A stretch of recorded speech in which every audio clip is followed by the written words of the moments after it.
penitentiary, one of the biggest things that we respect each other about is our program. Our program, when I refer to that word, it means what time you get up, it means what time you work out, it means how you conduct yourself on the daily. So how consistent is your program is something that gets you massive amounts of respect in the penitentiary. And me being a firm believer in acquiring what we admire, then I had to run the tightest program. And that's why I still do today. Because I'm acquiring what I admire. I respect that. I must be it. If we don't acquire what we admire in life, we live our life forever on the fucking sidelines. And that's by choice. Why are you going to choose to be on the sideline when you could be in the motherfucking game by just being consistent, by having heart, by stepping your game up? So in the penitentiary, my fucking morning program was always the same. I wake the fuck up, I go take a shit right away. And then I come back, I make my coffee.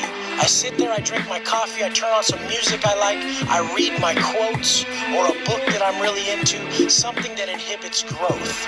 This is when I go into my meditation phase. My meditation phase is always initiated by a really deep song. I like to use Adele or something that's fucking painful, something that's got a woman's voice, something that screams to your soul, something that makes you come to tears or almost.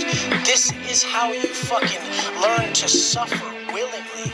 To suffer in silence is the most sublime feeling imaginable, and it's the source of your true power. They say suffering is the fucking origin of consciousness. So what I would do is I would invoke the suffering with this music. There's a lot of things that I would avoid. When you hear certain songs, they bring up past experiences. And there was past experiences tied to a woman singing that I missed because I missed my woman. I loved her. I missed women in general. I love them. They're fucking magnificent creatures. But anyways, I would invoke the suffering with this music. Now, the fact that I'm up at 3 a.m. to me is the epitome of gratitude, especially when you get up at 3 a.m. to chase growth. So, what's happening is I'm up at 3 a.m. chasing growth by reading deep quotes, by reading self-help books, and I'm invoking suffering with the music. So if suffering is the sole origin of consciousness, and gratitude, which I'm gaining by waking up early to have growth, gratitude opens the door to higher intelligence. So when you combine opening the door to higher intelligence with the suffering, which is the origin of consciousness, you create the perfect space for meditation. So I would create this space every morning. This is how I start my day. I start my day with the application of my emotional motivators, and I envision my greatest vision to a T, to where my vision brings tears to my eyes, it covers me in fucking goosebumps, and I know motherfuckers that are asleep can feel it. It's almost waking them up, the vibration I have from inside, from this true, just this visualizing of my future. Now, I finish off my meditation tactics. I go straight into some a heavy workout, something that I feel is the epitome of gratitude as well. It's secondary to waking up early to chase your dreams, but it's a growth tactic when we're speaking mind, body, soul growth. So I go straight into an intense workout. When you push yourself extremely hard to further, to extend the one life you've been blessed with by seeking health, through treating yourself well, through treating your life with respect, how is that not the epitome of gratitude? It is. So mind, getting up early, seeking growth. Body, pushing yourself physically to extend your one life. And soul being all these combined. When we're seeking, when we're suffering willingly. That's why all religions across the world, they went on long treks. They sought isolation. They fasted. The New Age way of doing this is to eat less, is to work out harder, and to spend time alone to find your answers. This is the New Age way of meditation. This goes back to the Bible. Nothing has changed except our surroundings, and we're not even tripping on our surroundings because everything is interior. Everyone is looking around too much. Don't look around for answers. Look within. You know you'll find them. Don't wake up right into activities. Wake up right into growth. Wake up right into self-exploration. Wake up right into a realization phase of where you need to go and visualize. Now, this is how I always start my morning with that. Everybody's still asleep. The lights are still off in the building. Now, I used to time it to a T that I finished my workout the second they clicked on the lights, and I would have the music going right when that went on.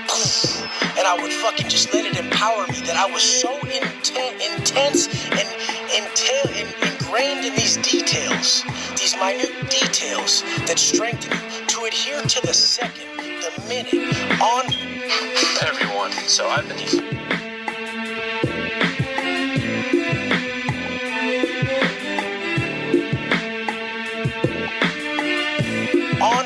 on and off for years on end to just selflessly attack these details for everyone to watch, to better themselves, and to push everyone to be the best version by being a solid example. These are the fucking things we need. The answer isn't a therapist. You be the therapist for your kids. You be the example. Put the fucking whiskey down. Don't fucking sign him up for a class. Be that motherfucker he needs. It's not that hard. It's actually a lot easier than regretting what you did over time. I care so much for the next motherfucker because I care for myself. I was in a relationship once where the person said they couldn't even love themselves. We must love ourselves, and the only definition of self-love is self-investment. And we must invest in these three main areas: mind, body, soul. But back to my morning program. After I did my workout and the lights went on, everybody would start to get up. That's when I would rack it up. I would be away from everybody. Now they're using the bathroom facilities. They're moving about the building. This is how it is in a dorm setting. In a cell setting, it was the same way. I would rack it up and let my cellie use the bathroom and all his shit, do his shit. I'm done first. I'm out the way. It's out of respect. So now everybody in the dorm is using all the bathroom facilities. They're all getting in each other's way. I get up early so I'm not in the way. So I'm done with everything I need to do before they're even starting. So now I'm racked up and I'm reading. They're about to call chow in about 40 minutes. So about 30 minutes before chow, I just stand by the door. Crossed arm. Patient as a motherfucker. Just standing by the door. I did that for 2.5 years straight. At each building I was at when I was in level 2s. I did a total of like 4 years, 3.5 years in level 2s. So at all these level 2s, everyone's rushing to chow. So I would just wait in front of the door. Way before everyone. Half hour, 45 minutes. Not one fucking time did anybody that whole time ever exit that building before me. I was so on point, and I took massive amounts of pride in that. People talk about consistency, but at what level are you consistent? We must realize that our ability to stick to all these tiny things strung along is what gets us very far. Everyone has the lottery mentality. They want to hit a grand slam. A motherfucker like me is hitting base hits all day. Base hit after base hit after base hit until they add up. And we still win, and we win the fucking game. That lottery mentality, trying to overwork a poor diet, trying to out-earn poor spending habits. These are all things we know we shouldn't do that hinder us from reaching our goals and levels of success we want in life. So after chow, I come back. Guess what I'm doing right after chow? Right when we're done with chow, guess what I'm doing? I'm doing 300 burpees. I'm either doing 10 sets of 30 or I'm doing 30 sets of 10. But I'm doing 300 burpees right after chow. Massacring them as fast as I can. 323 to 20 minutes. Just beasting them. And then after that, I go have a fucking another cup of coffee and I'm getting ready for yard. We're going out and hitting that fucking bar work. We're smashing the bars for a good hour, and then we're coming back in. We come back in, we shower. When you shower in the pen, it's out of respect that you shower with your motherfucking clothes on. You keep your clothes on in the pen when you get in the shower. You enter the shower with your clothes on. You wash your motherfucking clothes in the shower with them on you. A new ass motherfucker strips out where everybody's sitting, leaves his dirty clothes on top of his shoes, and then comes in the shower butt naked like a fucking weirdo. But in the pen, we come in fully clothed, we wash all the clothes we just wore at yard, we hang them up. Yes, you finally get naked and you fucking soap off, and then you dry off it and you leave. But I mean, this is a really effective method in there, and these are the things that have been passed down for fucking just massive amounts of years that work better. And it keeps everyone from having dirty clothes under their motherfucking bed. There's nothing worse than having a bunkie or a cellie who doesn't wash his clothes every time he wears them, and you walk in the cell and it smells like dirty fucking clothes. So this is another thing that is massive about respect in the penitentiary. We're always fucking just, the whole thing is, if everybody was gonna do what you're doing in a building full of 200 people, would it work? So a motherfucker will leave something somewhere, or he'll sit a certain way, and I just am like, okay, if everyone in the building decided to do what you're doing, could we all live here good?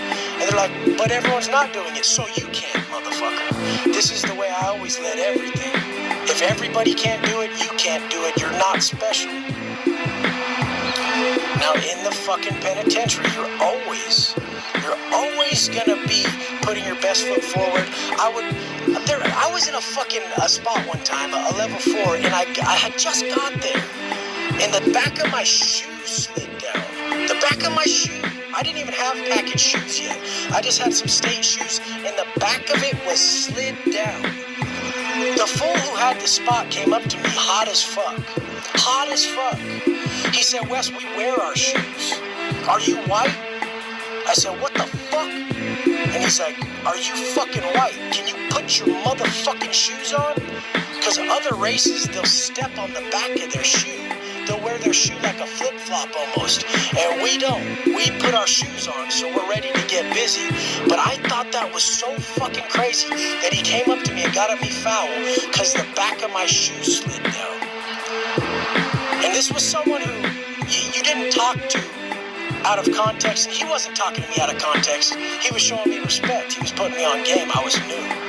He said, Wes, you put your fucking shoes on. I'll put mine on. We're riding together.